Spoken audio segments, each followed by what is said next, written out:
All right, so this is part three, and I don't have a super major update, but I will say that one thing that has been very just cool so far is there has not been one day that has gone by without someone joining the Patreon since I launched it, which quite frankly is someone told me that I say quite frankly all the time.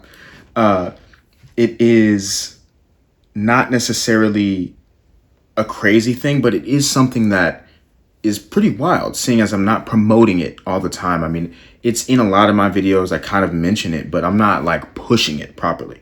So to see that people are still trickling in says a lot. I think about like just the general level of traffic that's coming in, and also the importance of revamping everything that I'm doing.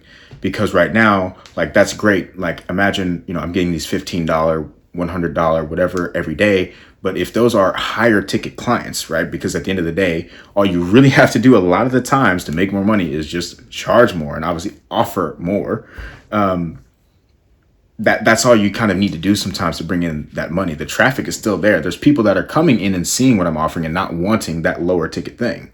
So if I have the higher ticket offer in place, then that same amount of people that are coming through, that might be the thing that they convert on. So anyways, just wanted to kind of give an update of how I'm looking at that and why it is exactly that I'm building out this higher ticket offer. So first off, that I can provide more value with what I have to offer people. It's kind of, I'm not only nickel and diming myself, I'm also nickel and diming the people that can come in and actually pick my brain and actually get the real information. So, so that's a part of the philosophy of why I'm going to be kind of transitioning into this higher ticket offer.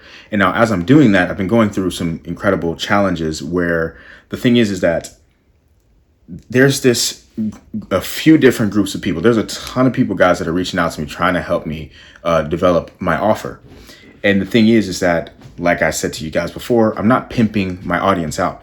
So while there are some people that are extremely talented, extremely skilled, that are coming in and, how would I say, trying to basically rush me through the process.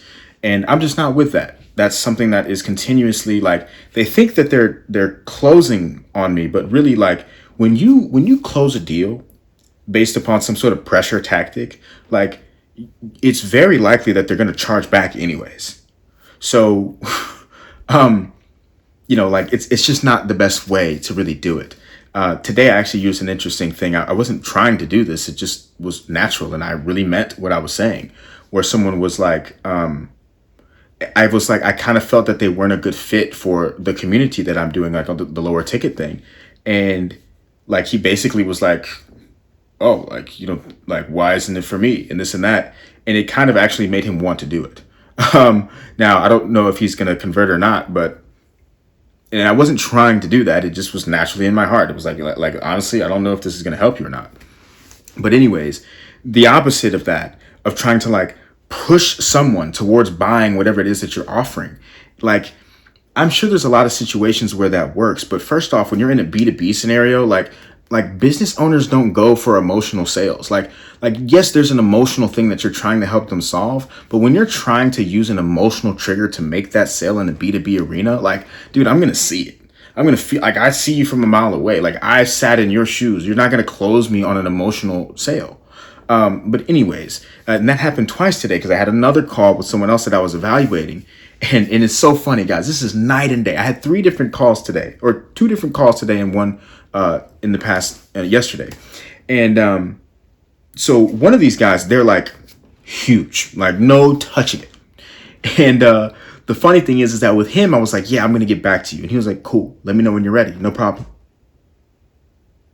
And then all these other people that I talk to, it's like, you feel the scarcity, and that scarcity, like it translates over to me. And I'm like something's off. I don't know what it is, but something's off. And so now I'm delaying working with these people. Like they've tried to hard close me multiple different times on doing this service for me. And I'm just like, dude, like, honestly, even if you get me to say yes, it doesn't mean that I'm going to go through with it. So just because you force me to say yes, it doesn't mean that I'm going to move forward. You have to actually have someone brought into your process, and you don't get them to buy into your process by asking them and telling them that they have to be brought into your process. You have to make them feel as if like there's no reason why they shouldn't move forward, or at least put the ball in their court. Like now, obviously, there's certain situations where you do and you don't do that. But when you're, once again, when it's B2B, like, let the decision maker make a decision. Send them the materials that they need to be able to make a decision.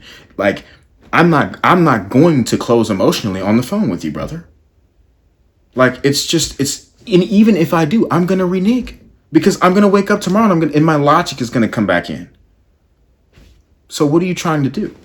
Anyways, I'm not saying that as a way to come at anyone, but at the same time, I see this now. I see it because I've been in sales, right? So I know what it looks like. I'm seeing myself in these people's position, and I'm just like, dude. Today, the other guy that I spoke to, he was like trying to use all these emotional triggers to get me to like move forward through his process. And on top of that, he wasn't like he wasn't. So when you're going through your sales calls and you're going through your script and your formula, what's really important is that you get what you need without having to like ask the exact question in the formula. Like, because first off, you're speaking to people who know the game. So if you're B2B or anything like that and people know the game, like, you can move me through the process, but I'm going to know it. And it's going to be weird if you don't, or if you try to like go back and like hammer out on the thing. It's like, you need to ask clarifying questions or ask questions that say that you're listening to me and trying to further actually clarify from a deeper level. Like it's kind of just communication at the end of the day. But like, this guy kept on going back to this line or like going back to this line. And it's like trying to get me to say something emotional, but without saying that. It's like, dude, just say that you're trying to get me to say something emotional. I'm not like, but that's not going to happen here at the end of the day. And so then it gets awkward because you're talking to someone who knows the game, brother. So instead of doing that, just have a conversation. That's what I do. If I'm with someone and I know that they are in the game, like, I'm just going to have a conversation with you, because then from there, it's like, it's just so much more natural and we can have fun and we can actually discover and do something. But another thing is, like, if you're running an offer or you're selling something and you have these calls that are meant to like, you need to give information. Like, the only way I'm going to buy from you is if you're telling me that you know something that I don't know. And this guy just kept asking me these like super weird basic questions. And I've been in that situation, by the way. Like, I'm not talking smack. I understand. But that's a skills issue where, in a process issue, it might not be him. You know what I mean? It's not his skills. It's the skills of whoever's putting this process in place. Because at the end of the day, you have to, I'm lost in what I'm saying at this point. But the point has been that moving through that process of trying to get someone to realize the problem, bridge the gap, right, through your product or service, you have to give information about what your product or service is. You can't keep asking me what I need. I'm not dumb, brother. Like, I know you're trying to get me to tell you what I need so that you can sell me that. But it doesn't work if you don't show me and tell me how you're actually doing that. And if you're going to say it out loud and not have something for me to look at, that's another thing. I think that's just poor process. You want to have something that lays it out. And as I'm saying this, I'm like, I need to do this myself and make sure that I have this in place. But anyways, I'm telling these stories because I'm learning about what I need the process to look like on my end throughout building out my offer and everything that I'm going to be doing for people. So I just wanted to, I guess it's like a sales rant, a rant about sales process and the importance of having a professional process in place. Working with professionals and not working with people who are trying to pressure you and rush you into making a decision, because all of the people that are in a position where it doesn't matter to them, guess what? They don't care. They're going to continue to do business. They're going to continue to be great, whether I join with them or not. They might verbally tell me, hey, I actually would really love to work with you because of this and this or whatever reason. But, it's not like sign right now, Like, oh, we're not doing anything until you sign. Like that doesn't work, man. Not in the B2B world. You can do that with someone who's not as aware of the process. But that's my rant. No major updates for now, but that's a big lesson that I'm learning right now is how I need my process to look so that it doesn't feel that way. Peace.